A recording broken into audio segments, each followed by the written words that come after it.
Just a quick one, guys. We have released our brand new Liverpool Christmas merch drop.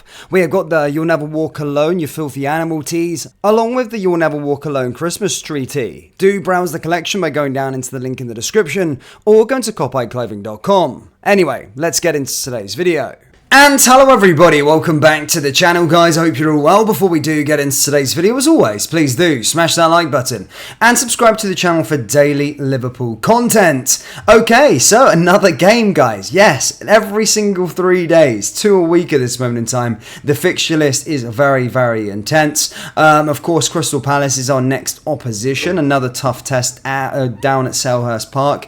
One of those grounds, I always feel like has one of the best atmospheres, bar Anfield in the Premier League, and they can really make it quite hostile, to be perfectly honest with you, Crystal Palace. And as I said, it's another 12:30 kickoff. Of course, you've probably seen the clip now of Jurgen Klopp having a go at one of the presenters on Amazon Prime with regards to it.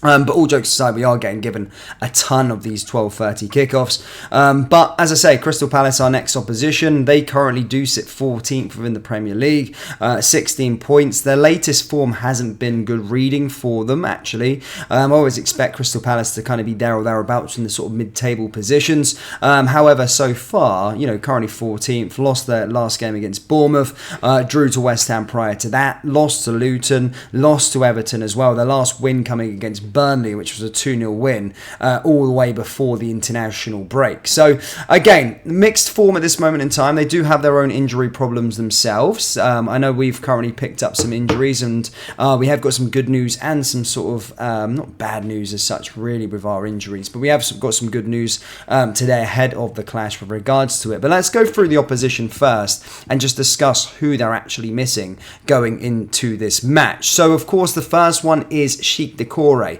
I do think Sheikh Decore is probably their best player in the middle of the park. Obviously, Liverpool were interested or were linked with him throughout the summer months. However, if Sheikh Decore ever wants to be moving to Liverpool, tomorrow is not going to be a good opportunity for him to get a good look at by Jurgen Klopp. As I said, he's going to be missing the game. The next player as well, again, I think one of their better players as well is Eze. Eze is another player that's, I think, really, really impressed since joining Crystal Palace, and from an outside looking in, I do think he is one of their better players, but again, he's going to be injured as well. They're also got Rob Holding out as well. Both Eze and Holding are both out due to ankle problems, and of course won't feature against Liverpool. Jesserin Raksake has also been ruled out until the new year as he nurses a thigh problem. So that could explain some of the reason why their poor form is currently ongoing. 5 injuries, 5 key players are going to be missing for that game for the Eagles going into this match. Of course, Decore and Eze is quite a big boost for us, I would say so. They're star players, certainly over the sort of last year or so. Liverpool, of course, do have their injury problems, as we stated so many times before. Joel Matip was the most recent one to join. He's out for the long term. Diego Jota, Andy Robertson, Thiago and Stefan Bajcetic. And Jurgen Klopp has already confirmed now that Alexis McAllister will miss the game against Crystal Palace after he came off in the midweek game. So he will miss that game against Crystal Palace. He will not be available. However, it is only a short-term issue. Now, good news with regards to Alisson Becker. I know Kelleher's done fairly well. I know he had a bit of a howler against Fulham last weekend with the 2 goals that he conceded. I think he should have done a whole lot better. However, going into this one, Jurgen Klopp has actually stated that the player is back in training and is in contention for a starter or a position or a place within the team against Crystal Palace, which is good news. He wasn't going to be expected until the Manchester United game, but to see him come back a week early is very, very good news, because yes, I do rate Kelleher. Yes, I do think Kelleher can do a job, but he has nothing on Alisson Becker. When you've got the best goalkeeper in the world within your team, it just takes you to the next level. It gives the confidence level of the back line even more. And as I say, Alisson Becker himself does save us points every single season. Not to say that we're a bad side, but just having him there all the time is always a massive, massive boost. So it does look like he could be in contention for the game. Do I think he will start? I'm unsure, but he did put a post up with his goalkeeping gloves ready to go. So who knows? Maybe he'll make an appearance. Interesting, certainly, to see. Whilst that is the game that's coming up, as I said, it's another must-win game for us. We are in a sort of title race at this moment in time. Jurgen Klopp didn't want to be drawn into any sort of title comparisons, but we've seen Villa take points off Manchester City in the last game. This time, of course, Villa are going to be taking on Arsenal at Villa Park. So here's hoping Aston Villa can do the same against Arsenal, and we could maybe finish the weekend off in top spot should results go our way. We win, Arsenal lose. Who knows, guys? Top of the table. That would be an absolutely beautiful sight to see finishing off the weekend. Now, lastly, guys, I'm just going to finish off with a bit of transfer news. Again, we are in the lead up now to the January transfer window. Things just start to emerge. Again, I'm not always stating that all of these things are going to happen, but we take the 2 and 2 together. I listen to reliable sources, and I don't bring you crappy sources. If there's players being linked, it's from genuine sources. Again, not to say this is definitely going to happen, but we'll just go through what's been said. So with Joel Matip out for the rest of the season and Liverpool planning ahead of 2 centre-back targets have now emerged, including Wolfsburg's Maxence Larracox. It's only 2 days, as I said, since Jurgen Klopp revealed that Matip will undergo surgery to repair a ruptured ACL, and reports linking the Reds to a replacement have started to begin. The long-serving defender will miss the remainder of the campaign with his contract up in the summer, and he may have already played his last game.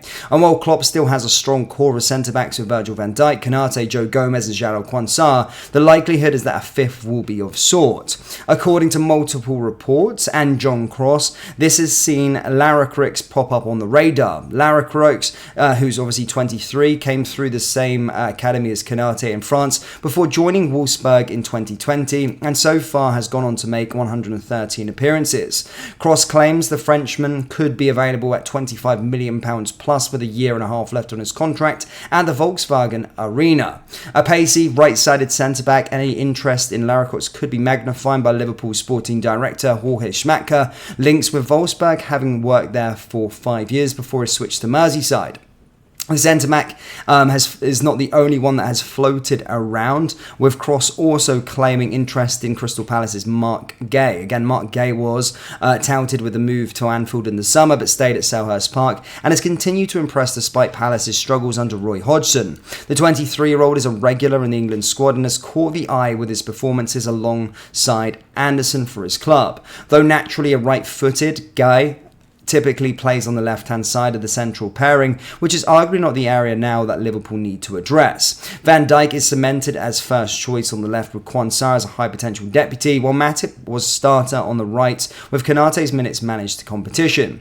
According to Cross, Palace will not sell next month either way and will demand a huge fee before considering whether to sell, with Arsenal also interested. Larracox is described as a more of an option for an immediate issue, though he is unlikely to be the last centre-back linked with Liverpool in the coming weeks. So guys, again, I know it's fairly early with regards to these sort of links and bringing them to you, but with Joel Matip out for the rest of the campaign, again, do expect, I did think Liverpool were going to bring in a centre-back signing anyway in January, but do expect that to happen most definitely now this January. But Liverpool fans, that's all I've really got for you today, guys. Do let me know your thoughts with regards to the news ahead of the Crystal Palace clash. Let me know your score predictions for the game against Crystal Palace, and which centre-back would you like us to sign in January. Let me know down there in the comments section below. That brings us to the end of today's video. As always, please do smash that like button and subscribe to the channel for daily Liverpool content. Remember, we have released our Liverpool Christmas merch drop, so do browse the collection by going down into the link in the description or going to copyclothing.com. Thank you guys, and I'll see you all next time. Take care. Peace.